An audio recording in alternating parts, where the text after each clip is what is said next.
We are joined right now by our Washington, D.C. correspondent, Peter Zampa. Peter, let's get right to it. What were really some of the key message points that the president got through tonight in his State of the Union address? Yeah, good evening, Bernie. It was a mixture, obviously, because he was giving an address to a divided Congress for the first time. He threw out some partisan red meat for his blue base, things like talking about the infrastructure package that passed on a bipartisan basis, the Inflation Reduction Act, that was a very partisan piece of legislation, but it had provisions in it that lowered prescription drug prices, which is a popular item for the American people. It also had some climate provisions in there that protected the environment. He also went on to talk about the need for more police reform in the wake of Tyree Nichols' death at the hands of cops in Memphis, and he also talked about wanting to re-up a ban on assault weapons. So that's a lot of partisan stuff that did not get much applause from the Republican side of the aisle. However, he did touch on things that had more broad appeal. He called it his unity agenda. Things like veterans issues, the opioid epidemic, mental health issues, things like that he did get some applause from the Republicans on. So it was that mixed bag because, again, this was the first time he was talking to a mixed bag Congress. Well, talk a little bit about how the response was, say, when the discussion of the debt limit, the debt ceiling came up. That looks like an issue that's going to be taking center stage here for quite some time. Yeah, Bernie, and it seemed to take center stage tonight during his speech. It was one of the more notable moments. The president was talking about the fact that he thinks Republicans are trying to hold this economy hostage by saying they will not agree to raise this debt limit unless Democrats come on board with cutting spending elsewhere. And then the president went on to accuse Republicans of wanting to cut social services like Social Security, Medicare, important things for the seniors in this country.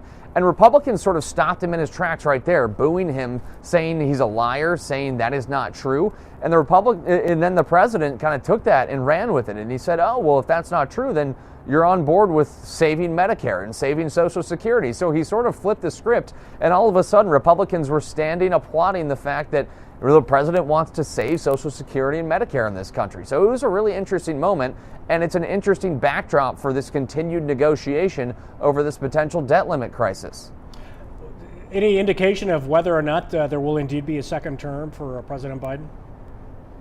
We still don't know, but Bernie, if you look at the speech like that, it sounds like a campaign speech. Now, that can be said, first of all, for any president in history. This is a speech to tout your accomplishments and to tout your vision. But the president, he did dwell on his accomplishments for quite some time, but he also laid out a pretty clear vision, saying he wants to get other things done. And that could mean in this first term as president, but a lot of Democrats I speak to, including over the weekend at a DNC meeting in Philly, they all expect him to be the nominee. And a lot of folks are expecting this president to announce he will seek re-election, whether it be in the coming days, weeks, or months. But right now, he is considered to be the Democratic nominee for 2024. We just don't hear it from him yet.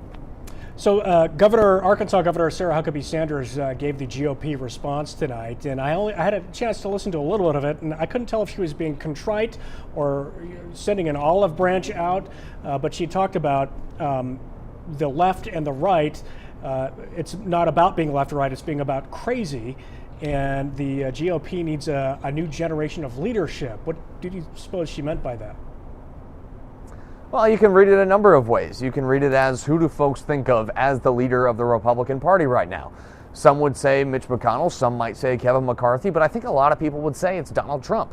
And you saw this sort of schism forming at a Republican meeting a couple weeks ago, just like the one the Democrats had last weekend, where they had this fight over who should lead the DNC, and it played out like this proxy war between a potential competitor in Ron DeSantis, a governor from Florida, or Donald Trump. So it is clear that some folks do want to move on from Donald Trump in that party. Unclear if that's what Sarah Huckabee Sanders meant, because she is a deputy of Trump's. She was close to Trump. But now she's this governor. She's the youngest governor in the country, and she may be moving on to higher office herself. So we'll have to see what she really meant by that. But it's clear that not everyone is sticking by Donald Trump anymore. All right. Our Washington, D.C. Bureau Correspondent Peter Zampa, thank you so much for joining us tonight, Peter. Yeah, thank you.